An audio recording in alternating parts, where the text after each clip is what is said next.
Hey everybody, this is Charlie, also known as the Pennsylvania Grain Farmer, and I'm here at my what I call my red shed, which is my machine shed slash shop, and it's Wednesday, I believe it's January 5th today. I just got done hauling a load of straw down to the local hardware store who buys all my straw from me, which is really nice. So I got back and I looked at the clock and I thought, well, I have enough time yet here to make this video before it gets too dark. Um, as you know by now by looking at the couple videos that I've posted, I'm more an Oliver guy than anything else, especially Oliver tractors, but I do have other kinds of equipment as well.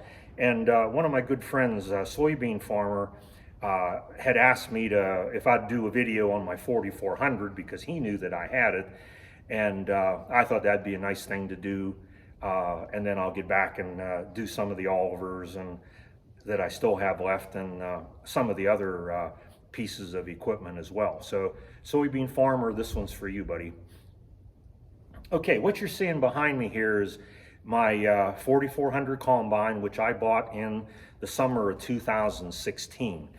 I was still working then. I retired in June of 2017, and in 2016, I had just gotten a new boss at work who was also a farmer too, and lives about 20 miles from here. And he called me one day after work and told me that a neighbor of his had a John Deere combine that he thought I might be interested in. The guy that had the combine is a really good mechanic, and his dad is a good mechanic too. They're very good on John Deere's. And my friend said they kept this machine well maintained and repaired, and just kept after everything. And I said, well then, why don't you and your brother buy it? And he said, well, it's just a little bit too small for what we're planning to do. He said, but for your operation, he says, it might be just right. Why don't you go take a look at it? So I went down that same day. I called the guy and went down and took a look. And as soon as he started it up, and I listened to that diesel sit there and purr, and I looked it over, and it wasn't really good shape. I just knew I had to have it. So the guy and I made a deal, and I hauled it home, and I guess the rest is history from there.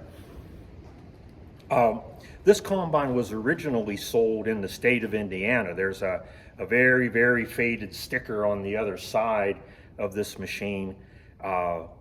I can't read the whole thing, but the one thing I can read is the state. So it did come from Indiana. How it made its way to Pennsylvania, I have no idea. So there were at least two owners prior to me. I don't know the complete history on it. A couple things I do know. It's one of the early John Deere 4400s made, because the serial number is 8,000 and something. So it was probably made in the first couple years of production, but I never looked it up to find out for sure. The other thing is this combine doesn't have the original engine. The previous owner told me that originally it had a gas engine in it, but when he and his dad bought it afterwards at some point, they also bought a John Deere 329 diesel from another 4400. They rebuilt it and put it in this one. Now the nice thing for me is he said that from the time that they rebuilt the engine and put it in, this machine only had about 200 hours on it, up to the time that I bought it. Now the meter inside is showing about 3,500 hours, but most of that was on the previous engine. So it's really a nice thing for me that the hours on the engine are that low. So that's a little bit about the machine itself, and I think what I'll do now is pull this camera off the stand here, and I'll take you for a little walk around the machine. Okay, here's a view from more or less from the front of the combine. There are a number of things that I've done to this combine since I got it, one of which was to put lights on it. It had lights on it, but none of them worked, and they were really old and ugly looking, so I tore them all off. And as you can see, I put 6 of them on the front.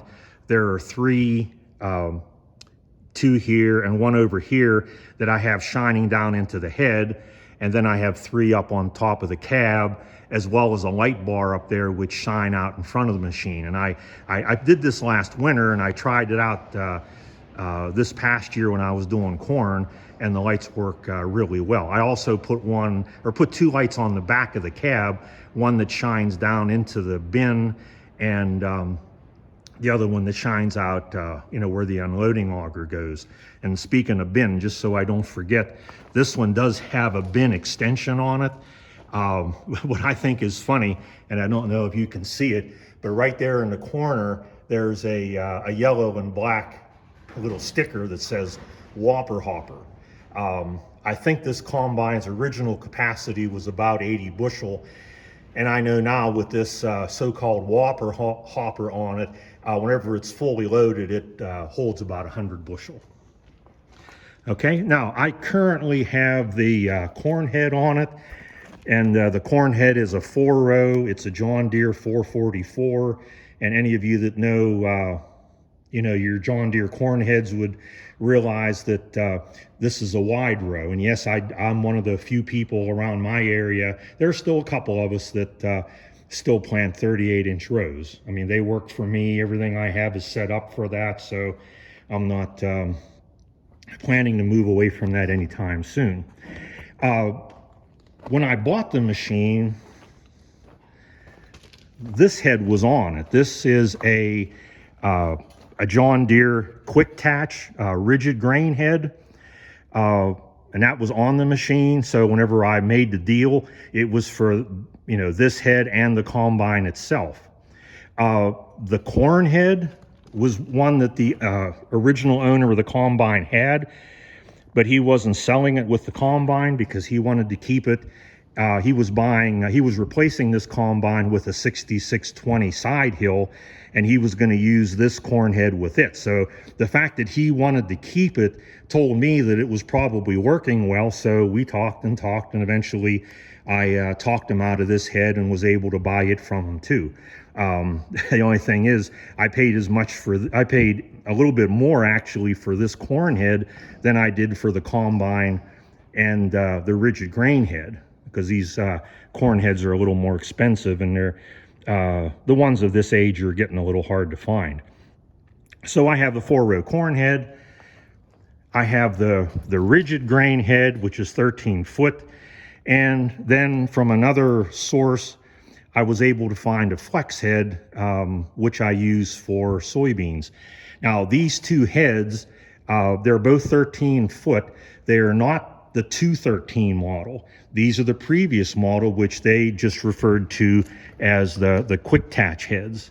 So they are pretty old, and they worked on the 4400. They'd work on the 6600.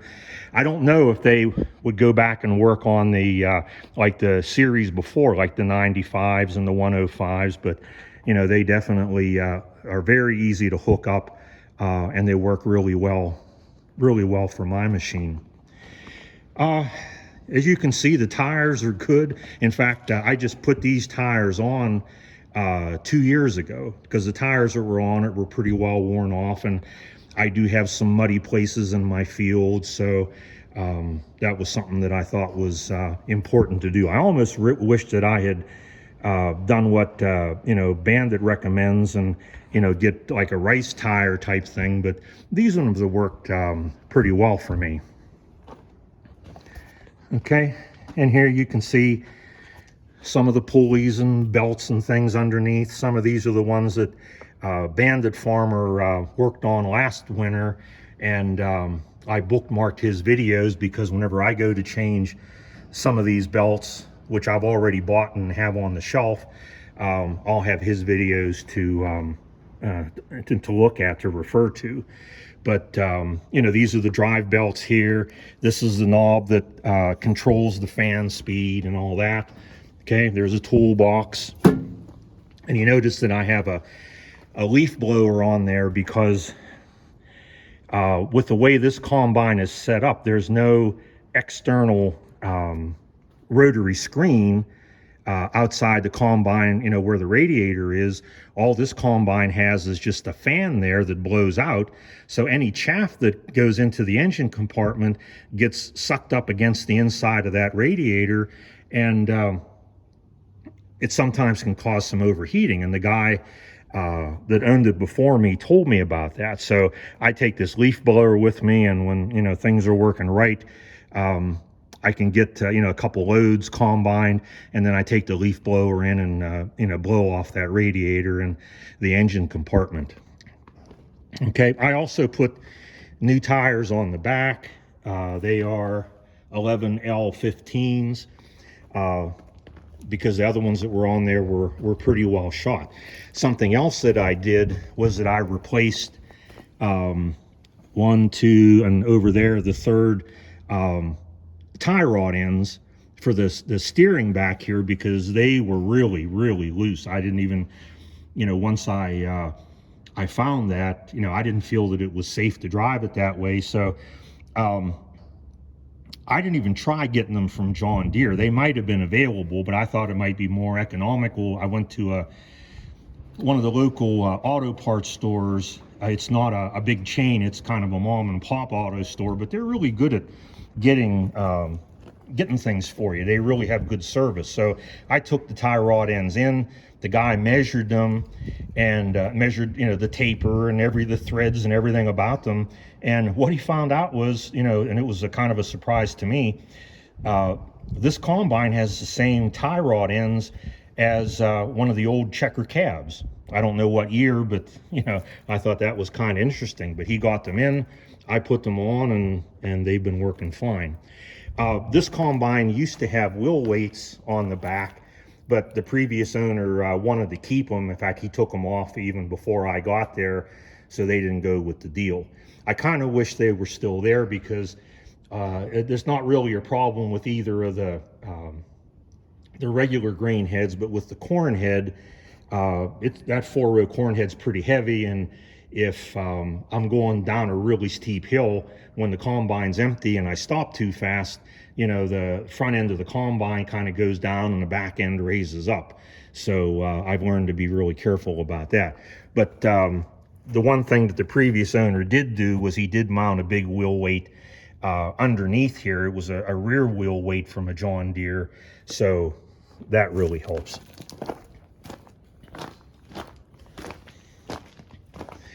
Okay, on this side, you got the fuel tank here.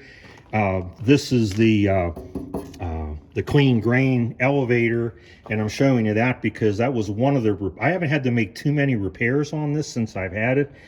But 2 years ago, I was out doing oats, and all of a sudden there was no oats coming up through the bubble up auger, and I couldn't figure out why. So I'm walking all around looking to see if a chain was broken or a belt was off or whatever. And I opened up this door, and what I found inside was that the clean grain auger that runs underneath the combine from the left side to the right side and feeds this elevator, the shaft on the end of that had broken off, you know, just past the flighting, and you know, wasn't connected to the rest of it. So that's what happened. So I ordered one from Abilene Machine, but I wanted to get back out in the field.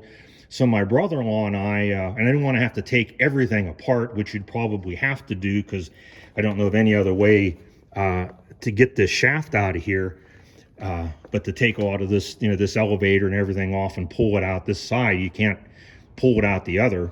But rather than do that, my brother-in-law, his father-in-law has a machine shop, and he was able to make a collar that we could slide over top of the shaft where it was broken, and we welded that on both ends, and it's worked well now for 2 years doing corn, oats, and soybeans. So I'm really happy with it. But I do have another brand new auger on the shelf in case something happens to it. This was the big fan that I was telling you about. You know, like I said, there's no external rotary screen on this at all. Let's see what else. Here's the adjustment where you set the you know, how open the cylinder is. Right now I have it set for corn. This is supposed to adjust from the inside with a crank, but for some reason mine's kind of seized up. So I just come out here, right about here, with a pipe wrench and turn it from there. Okay, one other thing that I had to do with it, under here, when I was greasing, a year before, well, no, last year, right whenever I was switching over from corn to soybeans, underneath there is the uh, the grain shoe augers, which pretty much as a shaft run the whole way from one end of the combine to the other, and have different sets of flighting on them. Well, I was under there to grease. There's one fitting under there, and I looked, and here two of those bearings were out. So I got those bearings at a local bearing and seal shop that we have in our area. And a friend of mine came up, and we spent about 8 hours under there because it was a nightmare. But we were able to finally get those those two old bearings out and put the new ones in, and that's worked pretty well so far. One of the reasons I wanted to do this video today was because I am going to be working on this machine probably starting next week. I think that the radiator is plugged. Just because it's overheating a lot more than it did before. It'll heat up, and then if I let it sit, it'll cool back down, and then I can do a load or part of a load, and it heats up again. And I had a couple tractors that have acted that way in the last few years, and it ended up being the radiator. So I'm going to pull that out. We have a radiator shop about 7 miles away, and I'm going to take it down there. Another interesting thing about this machine is this past October, I had a fire in that engine compartment. To make a long story short, we believe that it was the alternator that shorted out. There was hot plastic dripping out of it when it was burning, and that dripped on some chaff that was inside and started a fire. I saw smoke. Luckily, I had a fire extinguisher in the cab, which I'll always keep in there. And I stayed pretty calm to my surprise. And I got out off the ladder, walked across the head, opened up that engine compartment, put the flames out. And then I was, pretty distraught because I thought, well, that's the end of this combine. But a good friend of mine, Ben, the son of Joe, that is the Oliver mechanic that I've talked about in my other videos, he has a mobile repair service. This happened on a Saturday. He came up Sunday, the very next day, 8 o'clock in the morning, and in 4 hours we had it fixed, or he had it fixed, I should say.